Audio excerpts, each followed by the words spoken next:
사실 저는 우리 부모로부터 삶의 이유에 대한 어, 말씀을 듣지 못했던 것 같습니다.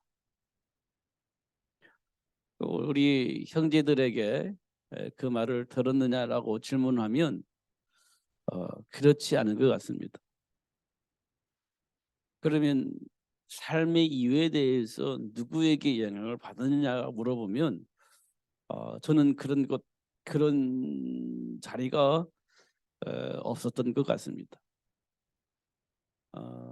그러면 어떻게 살았느냐라고 물어본다면 내 마음대로 살았습니다. 이렇게 말할 것 같습니다. 누군가에게 영향을 받았더라면 참 좋았을 건데 그렇지 못한 환경에서 성장한 것 같다, 이런 생각이 되어집니다. 물론 말해 줬는데도 불구하고 못 들을 수도 있겠죠. 말해 줬는데도 불구하고 내가 거부할 수도 있겠죠. 그런데 저에게는 그런 사실들이 그렇게 많지는 않습니다. 그러면 내가 뭐 알아서 이렇게 사는 겁니다. 지금 생각해 보면 이게 조금 이렇게 간섭을 해서 영향을 주었더라면 참 좋았을 건데, 이런 생각을 합니다. 그러니까 어릴 때부터 막 강제적인 것 말고, 그건 영향이 아닙니다. 그 강제적인 것은 어, 이해할 수 있도록 도와주는 겁니다. 이게 그게 굉장히 중요한 겁니다. 근데 이해가 되지 않는데 강제적으로 하면 상대방이 힘들어합니다. 왜냐하면 이해를 못하는 가운데 무언가를 하려고 하면 너무 힘든 거죠.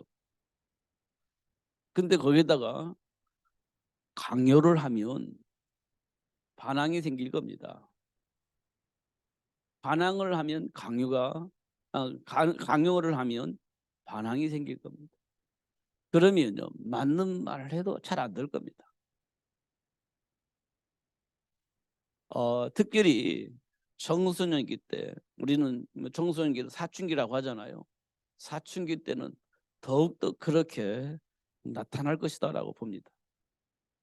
왜냐면 잘 하다가도 사춘기 되면 반항을 하는데요. 자꾸 뭔가 모르는 것들을 강요를 당하고 있을 때, 어릴 때는요, 그게 힘이 없으니까 시키는 대로 해요. 근데 사춘기가 되면 반항이란 것을 하게 되는 겁니다. 반항이라는 걸 하게 돼요. 그럼 그때 되면 우리가 황당하죠. 어, 아니 얘가 왜 그래? 어릴 때는 그렇게 말을 잘 듣더니 왜 이래? 친구를 잘못 만났나? 이렇게 또 생각을 하게 되는 거예요. 친구를 잘못 만난 게 아니고 사춘기 때 자기가 성장하면서 느꼈던 이 감정들이 자기도 모르게 반항으로 나타나는 겁니다. 친구를 잘못 만나서 그런 게 아니에요. 사실 우리 사춘기 때는요, 친구를 잘 만나야 된다는 말을 많이 들었잖아요. 물론 그렇습니다. 그런데 그런 친구를 만날 수밖에 없는 나의 마음 생각이 있었던 겁니다. 어, 동질감이 있기 때문에 그런 친구를 만나는 거예요. 친구를 잘못 만나서 이런 자녀가 된 게 아니라, 우리 자녀가 그런 감정을 가지고 있는데 감정이 공유되어지고 있는 그 친구들을 가까이 만나게 되는 겁니다. 그걸 보고 우리는 동질성이라고 합니다. 근데 그거를 마음으로만 가지고 있었기 때문에 몰랐었던 겁니다. 그런데 그들이 더 좋은 거예요. 왜냐? 동질성이 있으니까. 상처도 비슷하고 반항하고 싶은 감정도 비슷하고, 그러니까 같이 움직이는 거죠. 그런데 우리 부모는 어릴 때는 안 그랬는데 저 친구 만나서 내 아들이 이렇게 됐다, 내 자녀가 이렇게 됐다, 이렇게 해석을 하는 것입니다. 잘 확인해 보면 그럴 것입니다. 잘 확인해 보면 저는요 사춘기 때 힘들었지만 그렇게 반항하거나 문제를 일으키거나 그런 삶은 안 살았어요. 왜 그런지는 모르겠습니다만 막 반항하거나 막 싸우거나 막 나쁜 말을 하거나 욕하거나 막 큰 소리 치거나 그런 적은 없습니다. 근데 저는 뭐 어떤 생각을 하냐면 막 감정에 있는 것들을 표현을 할 수 있었다면 더 좋았을 뻔했다 이런 생각을 합니다. 그냥 아무것도 없는 것처럼 그렇게 힘없이 살아가는 사람들 보면 어른들은 착하다 이렇게 말할 수 있겠지만 저는 그렇게 생각을 안 해요. 요즘은 뭐라고 생각하냐면 자기 안에 있는 감정을 드러내는 것은 정상적이다 그게. 이 자기 안에 있는 걸 드러내는 것이 얼마나 정상적이에요. 그냥 숨기고 있는 것보다는 월등하게 더 좋은 겁니다 그게. 사실은 드러나야 뭐가 이거 잘못됐는지 뭘 오해하고 있는지 알 수 있잖아요. 근데 가만히 있으면 뭘 생각하고 있는지 뭘 오해하고 있는지 어떤 생각을 하고 아무것도 몰라. 근데 표현한다는 것은 자기 안에 있는 감정을 표현한 거기 때문에 오해했다면 오해한 부분도 확인할 수 있는 것이기 때문에 그게 월등하게 참 좋은 거예요. 지금 제가 돌이켜 보면 그래요. 그럼 저는요 바보같이 사는 거지. 예. 그게 사춘기 때 막 그런 반응들이 나타나잖아요. 그래서 정상을 찾아가는 겁니다. 사춘기를 지나가면 정상이 되어지는 거예요. 오해한 부분도 해결되어지고 어떻게 살아야 되는지에 대한 삶의 방향도 정해지는 그런 시간이 되는 겁니다. 그게 사춘기를 어떻게 지내느냐, 누구를 만나느냐에 따라서 그 인생이 정리가 되어진다는 것을 확인할 수 있어요. 이게 문제가 아니라니까요. 어떤 부분이 오해가 되어지고 있는지 그걸 잘 설명해 줄 수 있는 기회가 온 겁니다. 그러면 분명히 이해를 한다면 방향도 잡을 수 있고 그 방향을 향해서 준비하고 도전할 수 있는 그런 시간표가 반드시 오게 될 겁니다. 근데 사춘기가 빨리 지나가면 좋아요. 될 수 있으면. 길게 늘어지기보다는 빨리 지나가면 좋습니다. 그만큼 역할을 해야 돼요. 누가 해야 되냐? 부모가 해야죠. 그럼 방법이 없어요. 근데 부모는요. 자식이기 때문에 막말을 해 버리거든요. 그러면 안 돼요. 사실은. 오해하고 있는 부분들. 근데 얘기를 안 하잖아요. 왜 얘기를 안 하냐? 이미 벽이 있는 거예요. 부모와 자식 간의 벽이 이미 생겨 버린 겁니다. 근데 그걸 또 풀어야 돼요. 안 풀면 좀 곤란해집니다. 게을러지는 거예요. 이게 풀어야 됩니다. 그럼 어떻게 푸느냐? 이게 정상적인 대화를 해야 돼요. 감정적인 것이 아니라 내가 원하는 것이 아니라 동등한 이치에서 서로가 이게 대화가 되어져야 돼요. 그럼 편안해져야 돼요. 대화가 편안해져야 돼요. 그러면 분명히 어느 시간표가 되면 마음의 문을 열고 자기가 원하는 거 얘기할 겁니다. 부모가 언제요? 부모가 내 말을 들어주고 이해가 되어진다고 생각할 때 말을 하게 될 겁니다. 근데 부모가 내 말을 내가 부모에게 얘기할 때 부모는 내 말을 안 듣고 부모 말을 계속 강요를 하게 될 거라고 생각하면 말은 안 하겠죠. 어. 왜냐하면 내가 말해 본들 들어주지 않을 건데 말을 안 하겠죠. 그렇지 않겠습니까? 내 말을 듣고 이해를 해 줘야 말을 하든지 말든지 아니지. 듣기도 싫어하고 말을 했다고 해도 들어주지 않을 건데 할 필요가 없게 되는 거죠.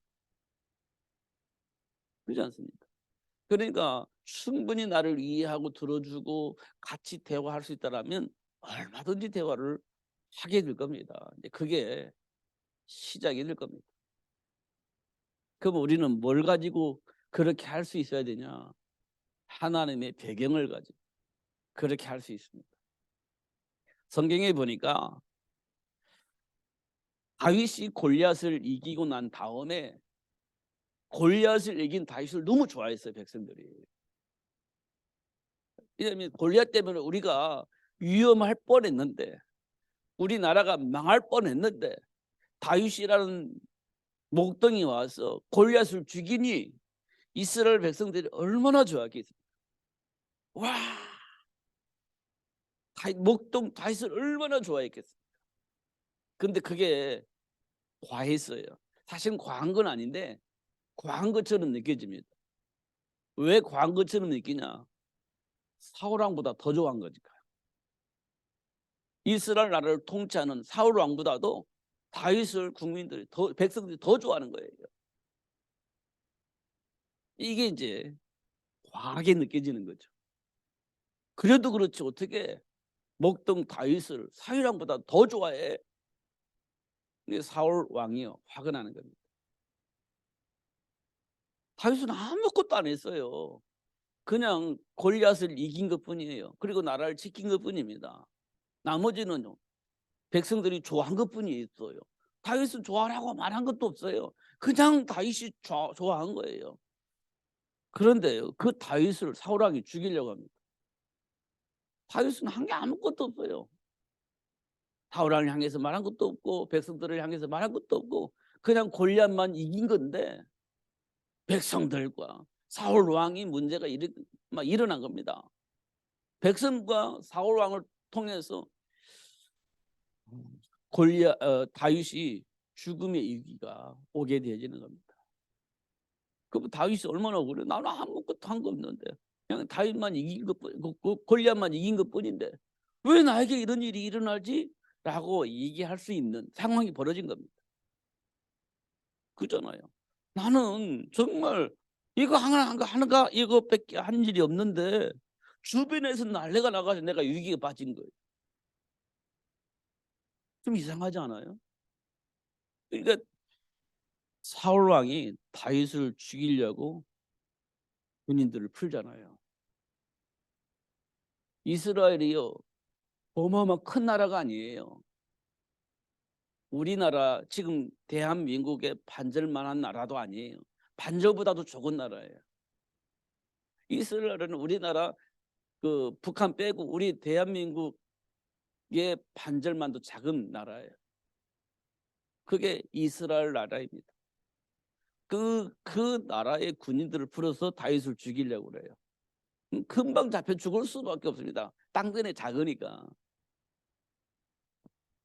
그러면 그 가운데 다윗은요 도망다닙니다. 이리도 도망다니고 저리도 도망다니고 잡히면 죽으니까요 도망다니는 겁니다. 그때 다윗이 이렇게 말합니다. 여호와는 나의 목자시니 내게 부족함이 없다. 이렇게 말합니다. 지금 사울 왕을 통해서 죽음의 위기에 빠져서 도망다니는데 다윗은 뭐라고 말하냐? 나는 부족하지 않아. 왜? 하나님이 나의 목자시기 때문에. 이게 시편 23편입니다. 그럼 다윗은 어떤 배경을 가지고 산다는 얘기예요? 하나님의 배경을 가지고 산다는 거예요. 그 하나님의 배경을 가지고 어떻게 살아요? 하나님의 배경이 뭐예요? 하나님이 약속하신 그 말씀을 지키시는 그 하나님을 다윗은 가지고 있는 겁니다. 하나님은 이런 하나님이야. 근데 하나님이 이 축복을 나에게 누리라고 주셨어. 근데 이 복을 내게 주신 거기 때문에 이 복은 나의 삶 속에 반드시 일어날 거야 라고 생각을 한 거예요. 그게 다윗이 가지고 있는 하나님의 배경입니다. 하나님이 약속하신 그 말씀을 믿는 거예요. 그 약속하신 그 말씀을 믿는 것뿐만 아니라 하나님이 다윗을 뭐라고 말했냐면 네 신분이 뭔지 알아? 하나님 자녀야. 네 신분이 뭐야? 너는 장차 이스라엘 왕이 될 거야. 이렇게 하나님 약속을 하셨지 않습니까? 그 약속 가운데 자기 자신이 어떤 존재인지를 알고 그 존재의 축복을 누린 겁니다. 그게 하나님의 배경이에요. 그러니까 다윗이 막 쫓아다녀요. 도망다녀요. 죽음의 위기 속에서 도망 다닙니다. 그래도 괜찮아요. 예. 나는 장차 이스라엘의 왕이 될 것이다. 하나님이 그렇게 약속하셨습니다. 지금은 목동으로서 죽음의 위기 속에서 도망 다니지만 하나님은 나에게 약속했어. 이스라엘 왕이 될 것이라. 그게 다윗의 배경입니다. 그러니까 뭐라고 말하냐? 여호와는 나의 목자시니 내게 부족함이 없다. 우리는요 그 말을 그냥 마인드 컨트롤 하기 위해서 하는 얘기가 아닙니다. 그게 내 것이 되어져야 돼. 그냥 내 거야 이게 아니라 확인되어져야 되는 거예요. 그게 한 개만 나면 어떻게 되겠어요? 도망가다든지 다른 걸 하게 되잖아요. 그게 마인드 컨트롤해서 그래요. 내 것이 되지 않았기 때문에 그래요. 내 것이 되어져야 되는 겁니다.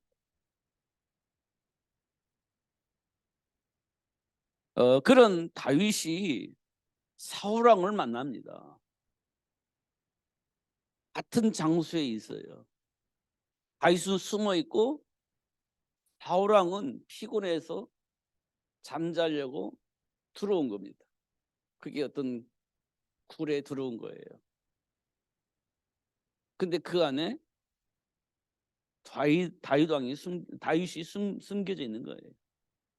사울왕은요 아무것도 모르고 코를 골며 잤나? 잤습니다. 깊이 잤어요. 그러니까 다윗이 와서 칼을 빼가지고 사울 왕의 옷을 이렇게 옷가지를 이렇게 베는데도 모를 만큼 깊이 잔 겁니다. 우리 같으면 어떻게 되겠어요? 기회는 찬스다 하면서 사울 왕의 칼을 빼가지고 사울을 죽이면 게임은 끝나는 겁니다. 백성들을 나 좋아하잖아요.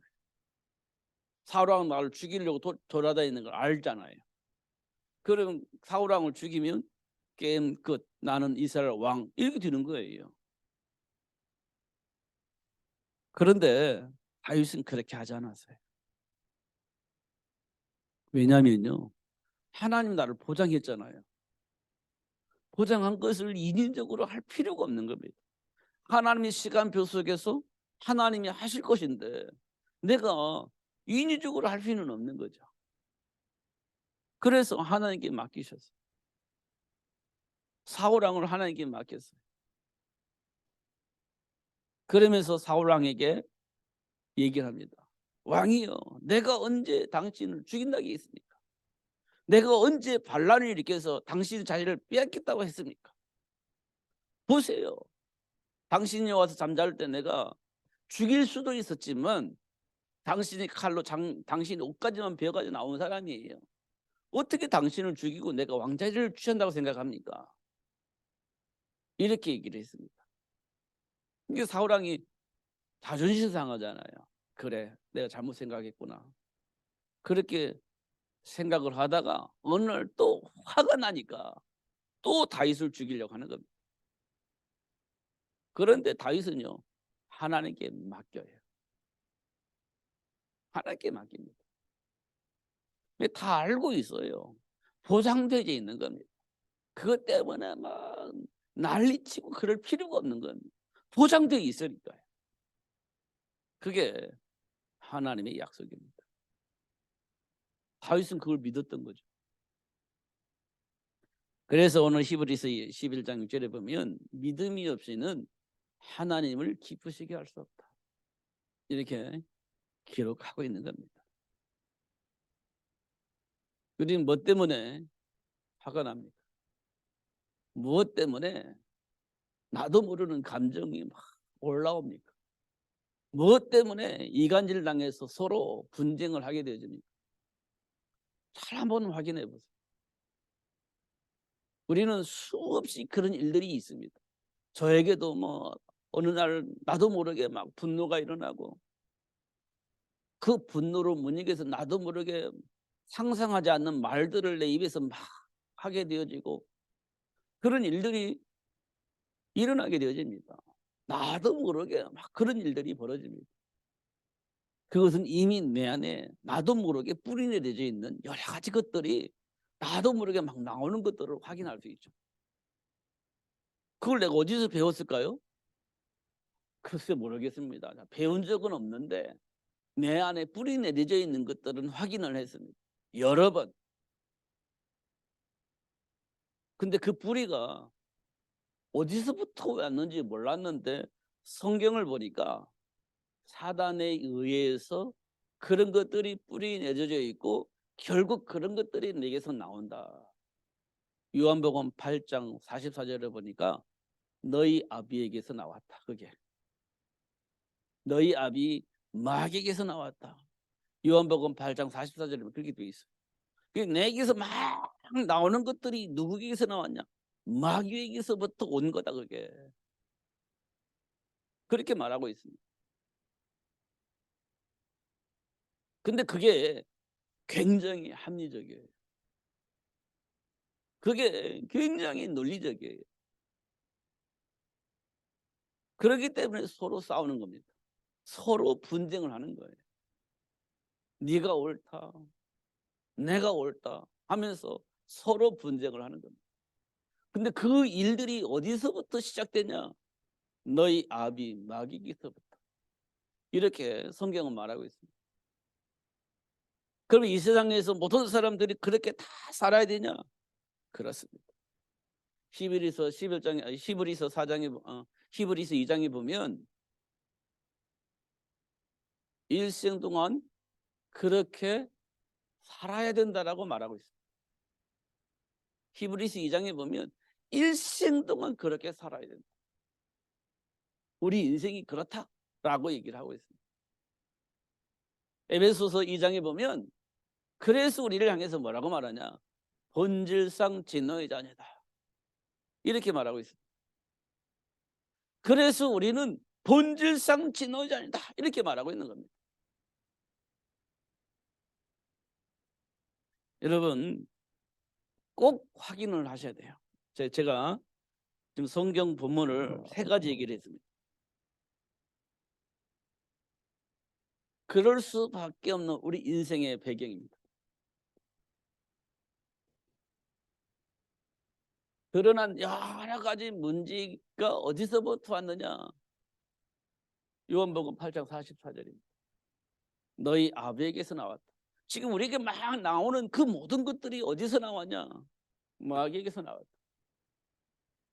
이렇게 말합니다. 마귀에게서 나왔다.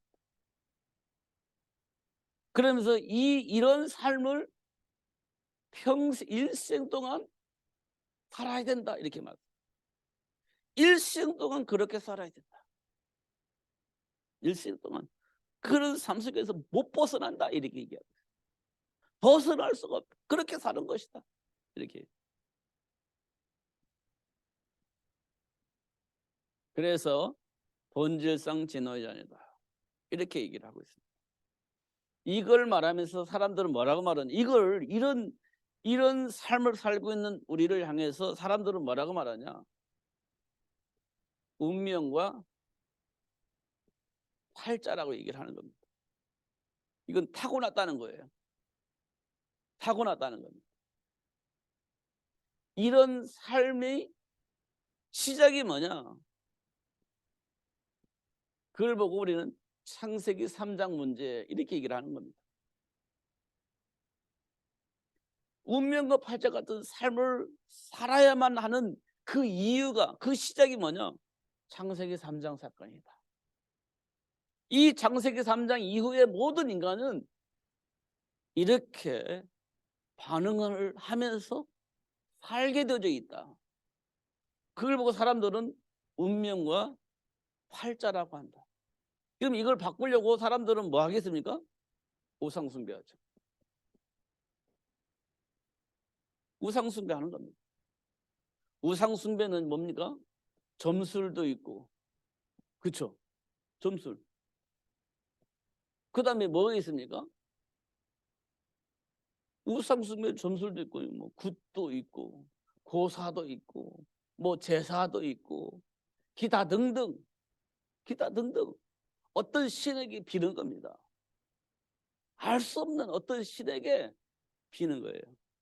이걸 우리는 기도라고 하죠. 알 수 없는 어떤 신에게 비는 거예요. 비나이다 비나이다 하며 비는 거죠.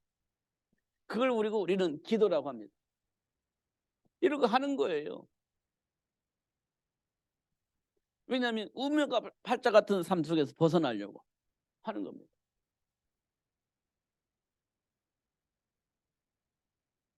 근데 이 말 들으면 해결 될 것 같아.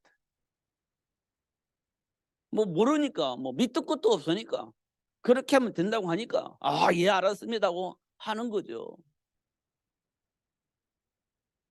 점을 볼 때 뭘 보죠? 사주팔자 보잖아요.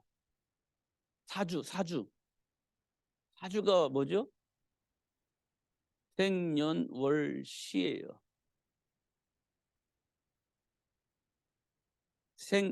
생년월일시, 년월일시 이게 사주예요.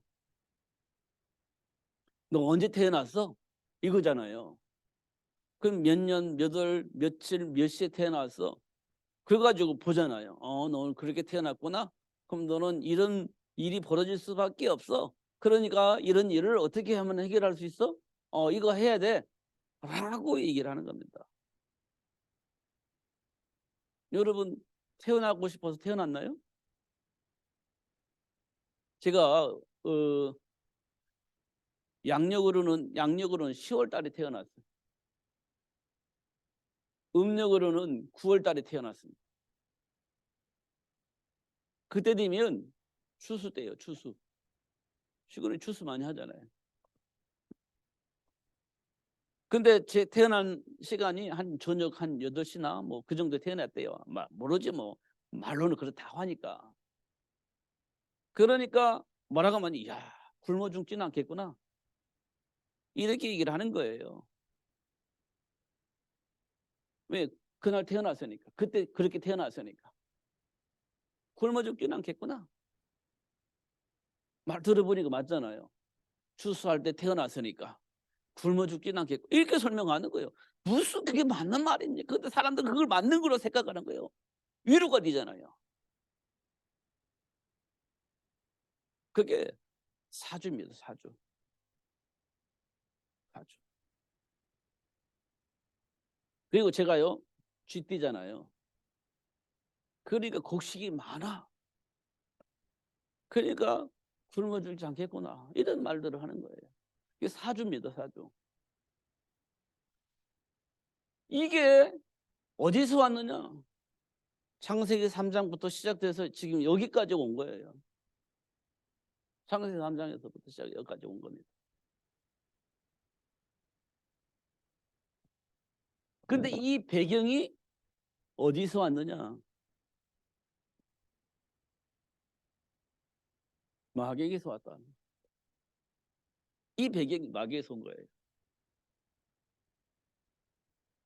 저도 이 속에서 있었던 거죠. 주변 사람들이 이런 얘기를 하는 겁니다. 나에게도. 제가 어릴 때 교회 다녔잖아요. 그러든지 말든지 이 얘기를 하는 거예요. 너는 굶어 죽진 않겠구나. 이렇게. 근데 처음부터 그게요. 마귀 소리예요. 마귀 소리. 이 배경 속에는 있는 겁니다. 이걸 어떻게 알아요? 성경을 보니까. 성경을 보니까. 창세기 3장에 보니 마귀가 아담과 하와를 꼬여서 하나님을 떠나게 만든 겁니다. 그때부터 일생 마귀에게 종노할 수밖에 없는 삶을 살게 한 겁니다. 벗어날 수가 없죠. 그러니까 뭐 합니까? 우상숭배를 하는 거예요. 벗어나려고. 그럼 어떤 일이 벌어집니까? 5절인가요? 후손 3, 4대까지 망하는 일이 벌어집니다. 후손까지 실패하는 일이 벌어집니다. 지금 여기까지 지금 우리가 와 있는 거예요. 그러면 이 사람들은 어떻게 살겠어요? 후손들은 이 속에 사는 거예요. 그럼 또 이렇게 가서 또 후손들에게 이 영향을 입히고 그러면 또 후손들은 어떻게 살겠어요? 이 속에 사는 겁니다. 그러면 또 이렇게 가는 거예요. 자자손손 이렇게 살 수밖에 없는 삶이 되는 겁니다. 이걸 보고 뭐라고 말하냐? 가문이라고 합니다. 가문. 이걸 보고 가문이라고 하는 거예요. 이 모든 시작이 창세기 3장이에요. 이 창세기 3장은 누구죠? 부모. 아담과 하와가 부모예요. 한 가정에 있는 부모입니다. 부모가 떠나니까 이런 일들이 벌어지는 거예요. 후손에게 그대로 대물림 되어지는 겁니다. 그러면 누가 정신 차리면 이 문제가 끝나겠어요? 부모가 정신 차리면 이 문제가 끝나는 겁니다. 부모가 정신 차리면. 다시 말하면 그리스도 예수 이름으로 하나님과의 관계를 회복하면 이 문제는 끝나는 거예요.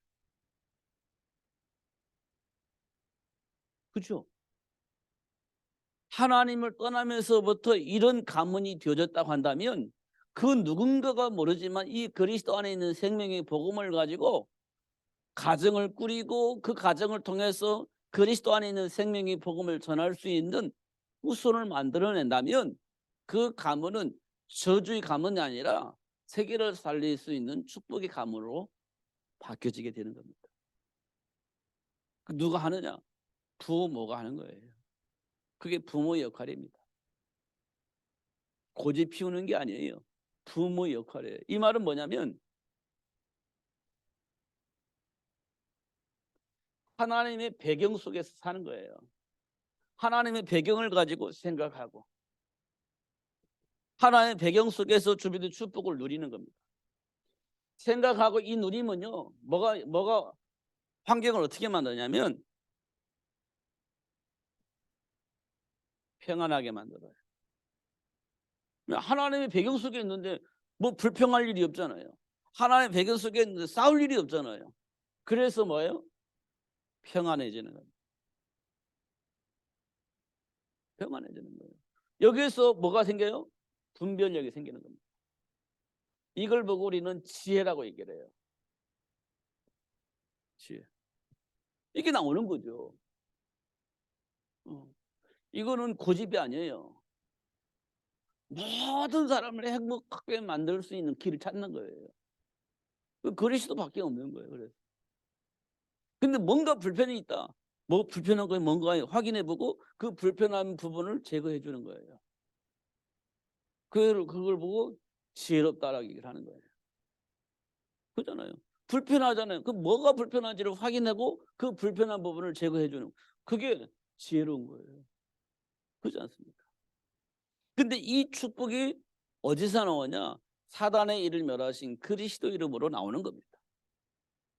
사단은 이간질하는 자니까. 우리 인생을 불편하게 만드는 자니까. 그 사단의 일을 멸하실 수 있는 유일한 길이 있다면 그리스도신 예수예요. 그래서 불편한 부분을 제거해주고 하나님 주신 평안의 삶을 누릴 수 있도록 도와주는 겁니다. 그게 그리스도 안에 감춰져 있는 축복이에요. 그걸 보고 지혜라고 하죠. 뭐가 불만이 있어요? 불만이 있을 수밖에 없는 일이 벌어지겠죠. 그럼 불만이 있다는 말은 내 마음이 편안하다는 거예요? 안 편안하다는 거예요? 안 편안하잖아요. 그럼 내가 왜 안 편할까 확인해 보세요. 그 원인이 있습니다. 왜? 불만이 일어날 수밖에 없는 환경 속에서 나를 볼 수 있는 거죠. 그럴 수밖에 없는 이유가 있을 겁니다. 불만이 있는 그 이유가 있을 거예요. 뭔가 모르지만. 근데 그 이유 배경을 보면 이간질하는 사단이 있다든지 아니면 하나님의 배경을 누릴 수 없는 나만의 어떤 독특한 감정이 있다든지 그런 것을 통해서 나로 하여금 내 안에 불만을 품게 만들 수 있는 통로가 있음을 확인할 수 있을 겁니다. 하나님의 배경을 잃어버린 상태에서 뭔가 모르게 나 중심으로 가지고 있는 생각이 나를 지배하고 있어서 나도 모르게 이런 것들이 발생하고 있구나라는 것들을 볼 수 있는 그런 시간이 될 수도 있습니다. 그잖아요. 근데 그걸 내용을 안 보고 인간관계 속에서 보면 상대방이 워낙 그랬기 때문에 내 안에 나도 모르게 이렇게 감정이 나오는 거예요. 원인은 뭐냐? 상대방에 있는 거예요. 그러면 하나님과 나의 관계 속에서 답을 찾을 수가 없어요. 하나님과 나의 관계 속에 답을 찾을 수가 없고 하나님 주신 축복 속에서 내 안의 누림이 회복될 수가 없어요. 확인해 보세요. 절대 회복되지 않습니다. 상대방이 계속 나를 괴롭히는데 그거 어떻게 사라지겠습니까? 사라질 수가 없죠. 그렇지 않습니까? 그럼 그 모든 원망이 상대방에 있기 때문에 하나님의 관계로 회복할 수가 없어요. 그게 일생 동안 마귀에게 종노를 할 수밖에 없는 배경이 되는 겁니다. 그게 사단의 역사예요. 찾아보면 알 수 있습니다. 그러면서 거기에서 우리가 평안을 회복하려면 그 사단의 일을 멸하신 그리스도가 발견되어질 때 '아 그래서 예수님이 오셨구나.' 이렇게 응답을 알게 된다면 내 안에 평안이 회복되게 될 겁니다. 그리고 나를 지금까지 그렇게 괴롭히게 했던 사단이 정복되어지고 하나님 나라가 회복되어지게 하시는 일을 하시는 하나님을 체험하게 될 겁니다. 그렇게 되어질 거예요. 굉장히 중요한 부분입니다. 그래서 믿음이 없이는 하나님을 기쁘시게 할 수 없다. 이렇게 말씀을 하고 있습니다. 저와 여러분이 굉장히 중요한 사명을 가지고 있는 겁니다. 이 세상의 많은 불편한 것들을 해결할 수 있는 사명을 가지고 우리가 지금 이 자리에 와 있는 거예요. 그러면 지금까지 해온 방식대로 한다면 인간관계가 어떻게 되겠어요? 좀 정리가 될지 모르겠지만 서로의 아마 상처를 가지고 으르렁거리는 거예요. 힘이 없으니까 내가 굴복을 해서 지금 평안이 온 것처럼 보이지만 어느 날 내가 힘이 생기면 대드는 거예요. 그때는 내 말을 이해를 하고 이렇게 이렇게 같이 가는 줄 알았는데 알고 보니까 힘이 없으니까 굴복을 한 거예요. 이해를 하고 함께 가는 것이 아니라 굴복한 거예요. 힘이 없으니까. 만약에 힘이 생기면 어떻게 되겠어요? 반전이 일어나겠죠. 그게 평화가 아닙니다. 근데 우리는 착각을 해요. 그리스도 예수 이름으로 사단과의 싸움에 승리해야 평화가 옵니다. 굴복시켜서 평화가 오는 건 없어요. 어느 날 반항하는 시간표가 오기 때문에 안 됩니다. 그게.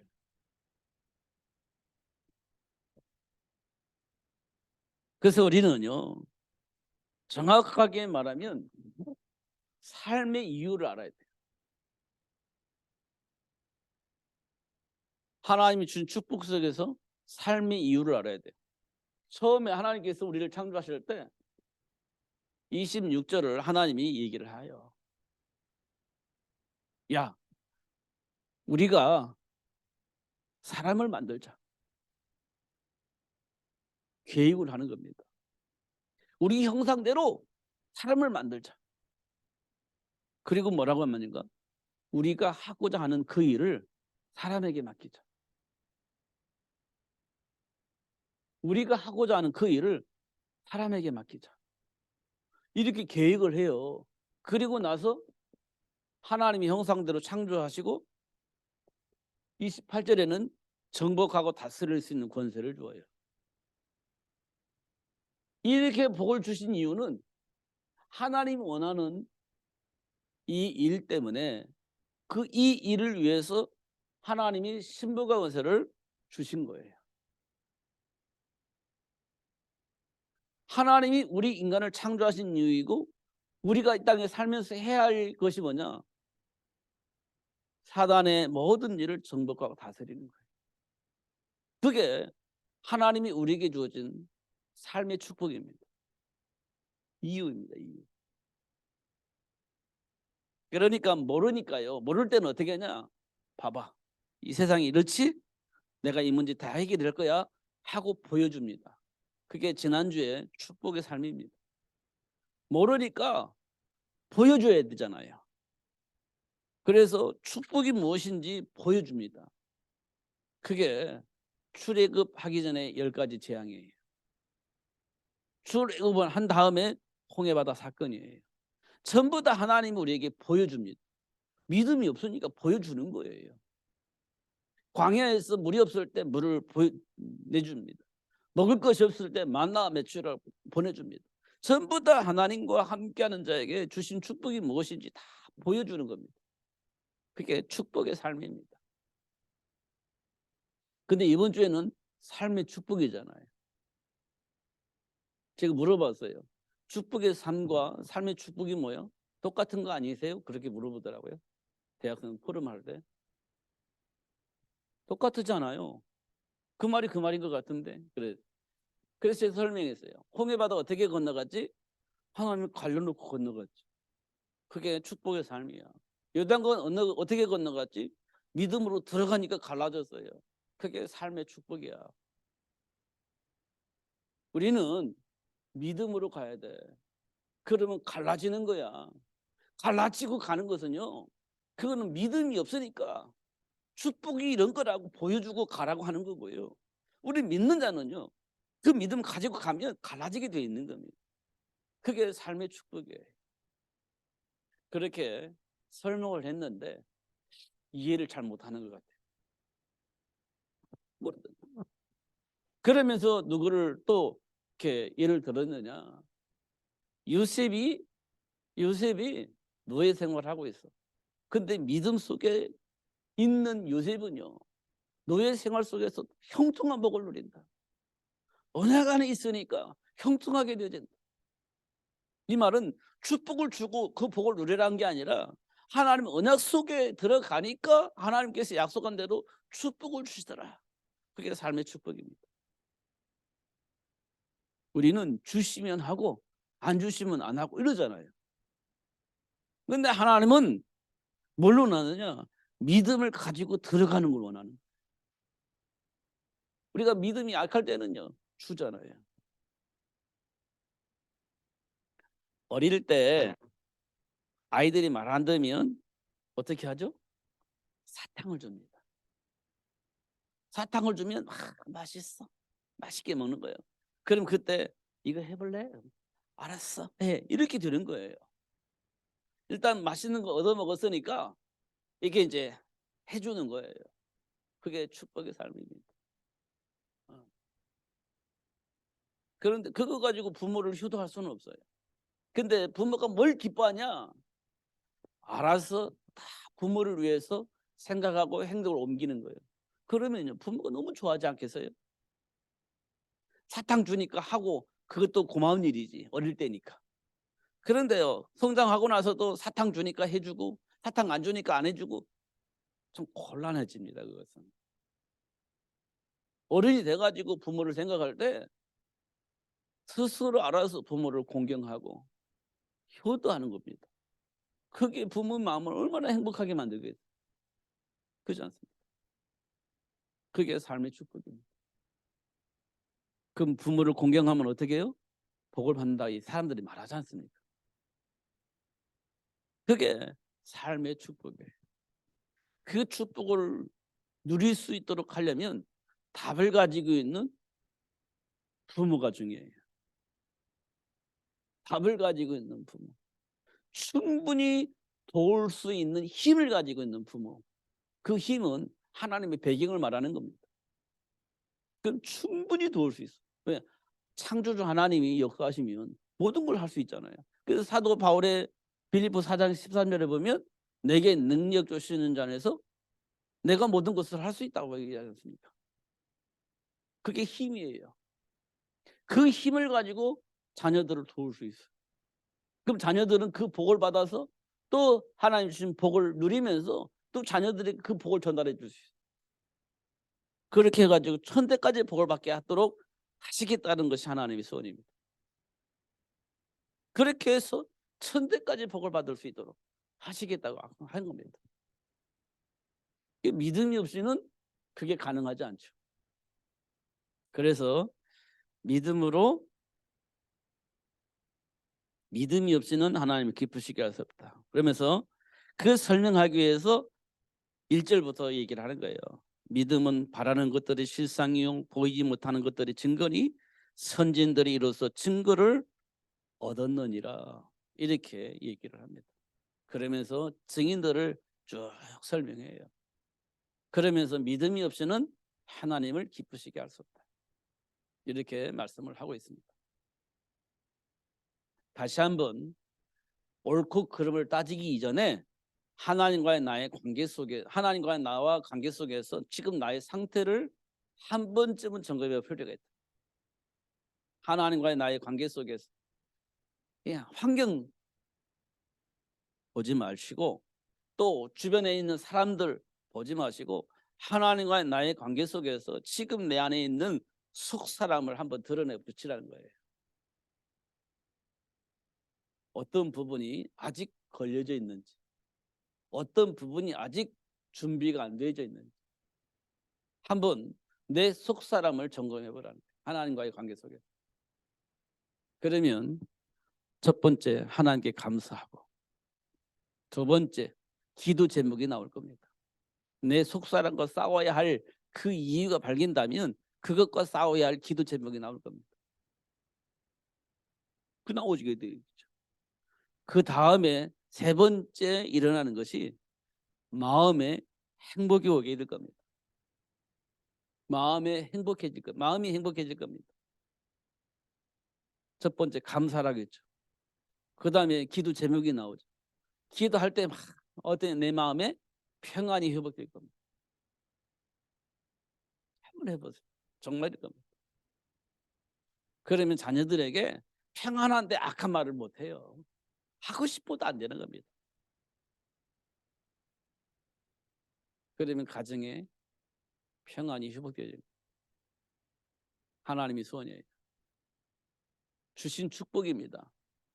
하면 주고 안 하면 안 주고 게 아니고 이미 우리에게 와 있는 거예요. 근데 속아서 그 복을 못 누렸던 겁니다. 이제 그 복을 누릴 수 있는 시간표가 왔습니다.